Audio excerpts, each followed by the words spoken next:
Do you think that India actively sponsors terrorism in Pakistan? First of all, thank you for having me. So here's what I think. I think that subconventional conflict is a part of full spectrum deterrence. So I believe that both India and Pakistan engage in subconventional conflict. And by conventional conflict, you mean these kinds of activities like terrorist activities, supporting these militant groups? So I think with how the Indians operate, which is a little bit different from how the Pakistanis operate with direct organizations with Pakistani personnel who go into Indian territory and conduct attacks. Like Lashkar-e-Taiba is the group that I've done a lot of work on. They're not the only ones, of course. Jaish. And then you have sort of domestic front organizations like the Resistance Front is a domestic front of Lashkar-e-Taiba in Indian administered Kashmir. I think the way the Indians operate, and I'm drawing really from the work of Avinash Paliwal, who is someone you might want to have on your show at some point. The Indians, they tend to give money to organizations. They're not sending Indians. Of course, there's this controversial fellow Yadav. The different accounts around Yadav swirl, and there's no consensus. I have my own opinions about Yadav, what he was doing and where he was nabbed. In my view, he was nabbed in Iran, not in Pakistan. But with the exception of fellows like Yadav, mostly the Indians engage in this sort of these indirect activities where they give monies to groups rather than direct operations. Like there's no evidence that RAW, for example, we have really, from the Lashkar-e-Taiba attack on Mumbai, we have very significant evidence that the ISI was involved in all aspects of that operation. We don't have comparable evidence of raw activity, a raw direction of terrorist attacks against Pakistan. So we don't have that kind of evidence. And when ISPR, Inter-Services Public Relations, they make this statement, for example, in case of Jaffa train incident, hijacking incident, when they say that Indian handlers are behind it, or for example, they talk about other terrorist activities about TTP, about BLA, Majid Brigade. I mean, what are they referring to when they say that India is behind it? So, I want to be really clear. ISPR is not a truthful organization any more than its equivalent mouthpieces in other governments are. ISPR is an organization that spreads deception. So when ISPR makes a statement, I don't necessarily believe that statement is a statement that represents the truth. What I do believe is that India does give money to these organizations and that these organizations conduct their attacks. When I say we have evidence, I don't mean the Indians say. What I mean to say is that the United States government has evidence. So there is a preponderance of evidence. And in part, this is because of David Headley. In part, this is because Kassab was not killed in the attack. So there's a collective amount of evidence that shows ISI direct involvement in the 2008 Mumbai attack. We just don't have those kinds of smoking guns for raw activity in Pakistan. And just because ISPR says it certainly doesn't make it true. But I would encourage you to have Avinash Paliwal on your show. Sure. I think he's done actually quite a bit of work on this question, and I think he would be very illuminating for you and your followers. Professor, where do these groups get support? For example, TTP, Majid Brigade, BLA, to conduct all these kinds of operations in Pakistan. Well, apart I think from, so TTP is a very different kind of organization. Unfortunately, it also gets support from the establishment. Obviously, the Baloch organizations do not get money from the establishment. As I already said, I suspect, but I do not have direct proof, that the Baloch organizations get some funding from the Indians. I have no proof for that statement, but logic stands that it does. So I can't answer your questions with factual evidence. When you say that TTP gets support from establishment, you're talking about Pakistani establishment? I'm talking about the Pakistani establishment. And the reason is the TTP draws from The problem that you have is with the Deobandi organizations, right? The TTP is a Deobandi organization, and the TTP has drawn its personnel from Lashkar-e-Jhangvi, Sabeh-Saiba, Jaish-e-Mohammed, and these are organizations that have enjoyed direct support from the establishment. So this kind of goes back to what Hillary Clinton said. You can't raise snakes thinking that they're only going to attack your neighbor. That's not how snakes work, and that's not how terrorist organizations work. So there would be no TTP if there were no Afghan Taliban, if there were no Jaish-e-Mohammed, if there were no Lashkar-e-Jhangvi. So this is one of the unfortunate problems with the Deobandi organizations is that they are a confederation. It's like a net. It's a network of networks. But the support that Pakistan, for example, gave to these groups back in the day, do you think this support It's still? not back in the day. I'm not sure why you had me on your show because I'm sure you know my opinion. The support's not back in the day. This support is ongoing. I mean, we actually saw this in Operation Sindur. The military rushed to the side of the groups that were targeted in Operation Sindur. So this isn't something that happens back in the day. Yeah, it's far from it. And so if that's what you No, I'm believe, we're going to talking have to about agree to TTP. I'm disagree. talking about TTP. Like TTP is coming back to attack Pakistan. I'm sure Pakistani establishment would find it Yeah. illogical to support TTP right now. Well, TTP, as I said, is a Frankenstein of the Pakistan institution's own creation. And Frankensteins are really hard to put down. They're hard to put down because the Pakistanis don't want to go after all of these Deobandi groups because some of them are still assets in its grand strategy against India. So the Pakistanis are going to struggle with the TTP. There's no two ways about it. They are going to struggle. The TTP has been revivified since the Afghan Taliban came back to power in Afghanistan. So, Pakistan is really having difficulty digesting its own victory in Afghanistan. Don't you think that the Afghan Taliban are gonna at some point sort of clamp down on TTP? I do Just not. for No, I example, do not. like for the sake of CPAC, because of China or for economic reasons. No, I don't think they will. And the reason is, the Afghan Taliban themselves, there are factions within the Afghan Taliban that have serious issues with Pakistan because, the reason why Pakistan supported the Taliban was to do Pakistan's bidding in Afghanistan. And some Taliban really resented that. So I don't see the Afghan Taliban cracking down on the TTP. I really don't see that at all happening. But look, I'm prepared to be wrong. I hope I'm wrong, but I don't think they will. Professor, don't you think that the India's response to Pahalgam attack was disproportionate?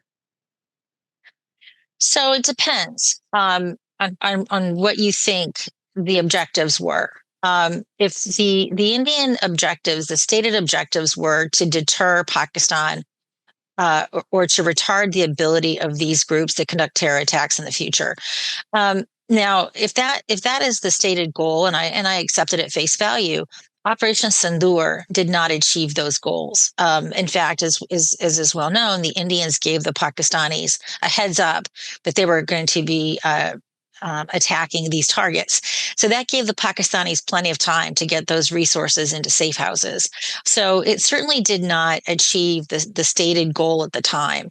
Well, I think it was a little bit foolish for the Indians to think that the Pakistanis wouldn't respond. I mean, I think the Indians may have thought that just by basically limiting their attacks to these particular targets that Pakistan would somehow take it. Obviously, that wasn't the case. So what I do think is that India took a lot of risks. What we saw is that once Pakistan retaliated, things heated up very quickly. No one really had control of the escalation ladder, creating a lot of concern internationally. So I think that there was a lot of risk that was generated without a lot of payoff. Now, it did have a lot of payoff domestically within India, of course. If you were watching India's media, which I can't recommend, you would have thought that the Indians had annexed Karachi. So the jingoistic Indian media had a field day with Operation Sindur, and it did buttress the image of the Chappan-inch casino wala, which is the moniker, of course, for Modi. So I don't think that the risk payoff makes a lot of sense in hindsight. Although I think at the time, I understand what the Indians were trying to accomplish. It just failed to accomplish what the Indians stated its goals were. How many jets did Pakistan down? Well, we don't really know. What we know confirmed is one. And then, of course, the Indians in the last couple of weeks, I largely paid no attention to it. The Indian air chief said that the Indians had destroyed, several Pakistani aircraft as well as a result of its airstrikes. Why they would make that announcement in August instead of May makes no sense. So it's not really known how many aircraft were shot down. At least one for sure, and as many as five. How do you see the use of Chinese weapons by Pakistan, and what do you see, in the future, what that means for Chinese defense industry in South Asia or around the globe? So that's a little bit, that's a little bit out of my wheelhouse because I'm not a China watcher. I do Yeah. think that the Indians, I think not just the Indians, I think everyone really underestimated the performance of the Chinese systems and the Chinese aircraft and their radar packages, as well as their ordnance packages. And I think that the Chinese performed the Chinese weapon systems really outperformed any expectations. Certainly, that's one explanation for the potential loss of multiple aircraft was the failure to anticipate the nature of the radar packages on the aircraft. I don't know what this means for China as a defense seller because I'm not a China watcher. Yeah. Professor, how did the US India relationship unravel in the past, like few months that we have seen? What happened there, Professor? I actually think that Operation Sindur had created this opportunity for Pakistan to do the diplomacy by Chaploosi. Trump really wanted to take credit for mediating a ceasefire or a cessation in hostilities. And of course, the Pakistanis not only gave him that opportunity, but they also engaged in further Chaploosi by nominating him for a Nobel Peace Prize. I think anyone who's been watching Trump since he's come into office, either Trump 1.0 or it's been even worse than Trump 2.0, it's pretty easy to purchase his loyalties. There's a weird echo going on. On my I side? don't. No, it's from my side. If you don't hear it, that's okay. Um, Anyway, the Indians, of course, countered Trump and said that, in fact, there had been no intervention by the United States. And they were completely in and more Trump asserted this, the more adamant the Indians were that this had not been the case. I actually find it highly unlikely that the U.S. wasn't involved. I mean, all of the reportage at the time suggested active American diplomacy. I also think the Americans were pushing on an open door because the Indians had generated so much risk that it wasn't clear where this was going to go. So I actually personally believe that the U.S. did have a role, but that's obviously contrary to what the Indians say. This most recent, so I think just in general, that really antagonized Trump. And Trump has a gargantuan ego. And so one can't overestimate the personal vicissitudes with this man. But he's upended a relationship that 25 years of bilateral engagement on both sides has sustained, and he's upended it in just really a matter of months. And of course, this latest salvo is the issue over tariffs. I have to say, I'm quite perplexed by it. Everyone knew that India was a petro launderer.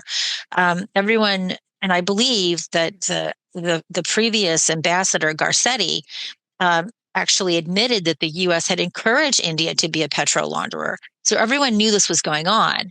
And as a result of India's petro laundering, there was reasonable stability in the gas markets. You take Indian petro laundering out of the market, and there'll be much more volatility.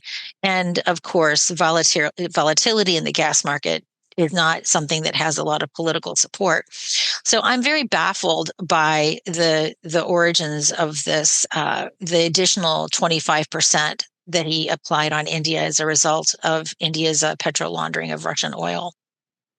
Yeah. Professor, the Trump meeting with Asim Munir, what can you tell us about that? What happened there? What was give and take there? I mean, I really can't because it was so unprecedented. It's not really clear what Munir brought to the table. So I don't have any insights that I can share with you. I mean, apart from the general opportunity structure that Operation Sindur opened for Pakistan.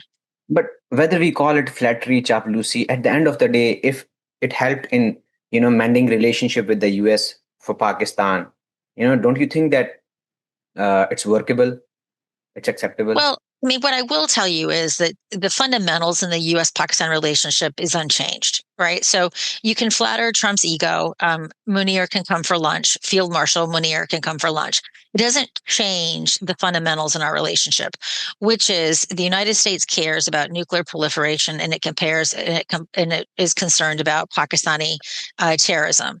So the fundamentals don't really change by virtue of these opportunities that Operation Sindur opened up.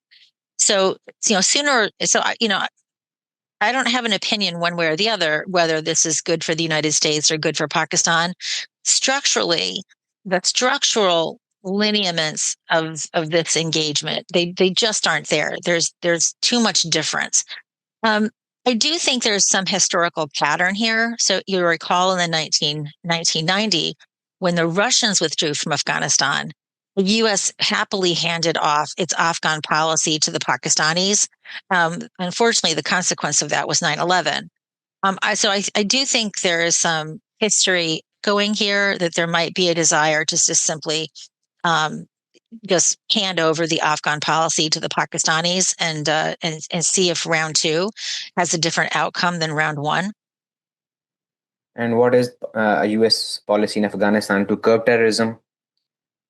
I think the U.S. does not have a policy in Afghanistan right now. I think the U.S. is just done with Afghanistan. There's really nothing there. Um, I think what this administration would like to do, even though this administration was behind the withdrawal, right? Biden simply continued Trump's policy. Um, Anything that they can do to pummel Biden, they will. And so, for example, the so-called mastermind of Abbey Gate, he was not the mastermind of Abbey Gate. My understanding is he was a chicken farmer. And he occasionally did look out for the Islamic State, Khorasan province. So that was a really good example of political drama that was used to just sort of basically beat up Biden some more. So I don't think the U.S. has a policy in Afghanistan. I think there's really sort of a vacuum, and the Chinese are really the only power in the region that seems to have some vision for Afghanistan that it's actively working to fulfill. However, the success that the Chinese are having in Afghanistan is certainly mixed. Okay. Do you think that Pakistan is going to get any kind of weapons from the US under Trump administration? I don't know. I really don't know, and because it also involves Congress, and so I really can't say. I don't know if there's going to be, if anything more substantive is going to come of this. So, talking about the Pahalgam attack, do you think Pakistan was involved in it? I definitely think Pakistan was involved in it. Direct involvement? Would you say? Direct involvement or anything? So I think attacks that have strategic consequence don't happen without the imprimatur of the ISI. Low-level attacks happen all the time, but attacks of strategic consequence, those, in my view, have the view of the imprimatur of the ISI. Is there any evidence for this that's been presented? Absolutely not. You asked me what is my opinion, and I gave you my opinion. But is there any evidence for this? The Indians did not present any evidence of it. And what I think is actually kind of interesting is that the Indians have dominance in sort of, what is the word? Attribution. The Indians have attribution dominance. When the Indians say the ISI did this, the world tends to believe India. When ISPR says India was behind the Jaffa Express, no one believes it. So I think it is interesting to me that India has attribution dominance over Pakistan. But And I don't you think think that, yeah, please continue. No. I think it's in part because of the complete lack of credibility that the Pakistani state has on these issues. But don't you think that this trend of attribution has maybe shifted somewhere? Like maybe Pakistan is getting sort of credence. For example, I'll give you my like understanding. Like I read this article in the Economist like a few weeks ago, which said that Pakistanis have started talking to the Americans about Indian sponsorship of terrorism. Mhm. Before, nobody would listen to them, but now they're at least listening to them. And after like few days, we saw that Majid Brigade was designated as a foreign terrorist organization by the State Department. So, and also, this is my like meager understanding, I'm not an expert, that the Pakistani state, the history that we have like seen with terrorism and the consequence of that in terms of disruption of peace and terrorist attacks and people lives lost, and like all across the country in Pakistan, like when Imran Khan quoted those figures, he used to say like 90,000 people dead and like billions and billions of dollars of losses to the economy. Don't you think that there's some kind of realization in Pakistani establishment that okay, they do have those all of those like groups in there, but like actively sort of pursuing direct these militant attacks on sovereign soils, maybe they've sort of realized that this is not maybe working for us. No, that is your fantasy. There is no basis in truth for that. And Lashkar-e-Taiba is still operating at full force. You see Lashkar-e-Taiba activists interacting with the military all the time. What you're saying makes logical sense, but unfortunately, there's no evidence that there's just no evidence for it. Sorry. And by the way, I'm actually really so.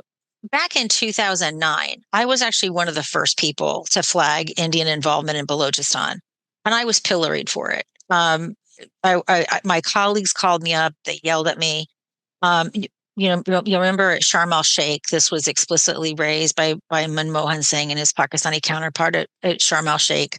So, this is, and I had actually had called for the United States to actually look into these claims.